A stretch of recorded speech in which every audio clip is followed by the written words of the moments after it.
ریاست جموں و کشمیر کے ضلع شوپیاں کے ترقیاتی کمشنر ڈاکٹر اویس احمد نے تاریخی مغل روڈ کا دورہ کیا۔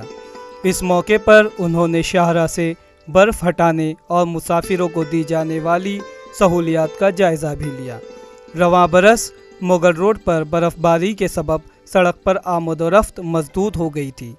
اس موقع پر ڈاکٹر اویس احمد کی ٹیم بھی ان کے ساتھ موجود تھی۔ یہ جو ابھی برف باری ہوئی ہے مغل روڈ پہ ابھی پچھلے 1-2 دن سے ہو رہی ہے اور ٹریفک کی بھی پرابلم ہو گئی تھی، ہم اسی کا جائزہ لینے یہاں پہ آئے ہیں اور اس کا جائزہ لیا ہم نے۔ ٹریفک کا کچھ ایک ایشوز ہیں وہ ہم نے ریزالو کروائے ہیں، ٹریفک ابھی یہاں سے تھرو ہو چکا ہے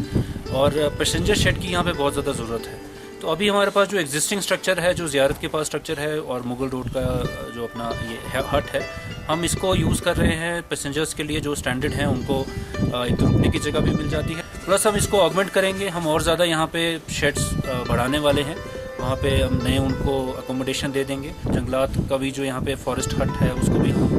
اس چیز کے لیے استعمال کریں گے اور ان کو جس طرح کی فیول ووڈ کی ضرورت ہے، LPG کی ضرورت ہے، کچھ اگر راشن کی ضرورت ہے تو وہ ایڈمنسٹریشن ان کو پرووائڈ کرے گی۔ اس دوران لوگوں نے ترقیاتی کمشنر سے کہا کہ مغل روڈ پر مسافروں اور گجر بکروال طبقے کے لوگوں کے لیے رہنے کا کوئی انتظام نہیں ہے، خاص طور پر رات کے وقت انہیں مشکلات کا سامنا کرنا پڑ رہا ہے۔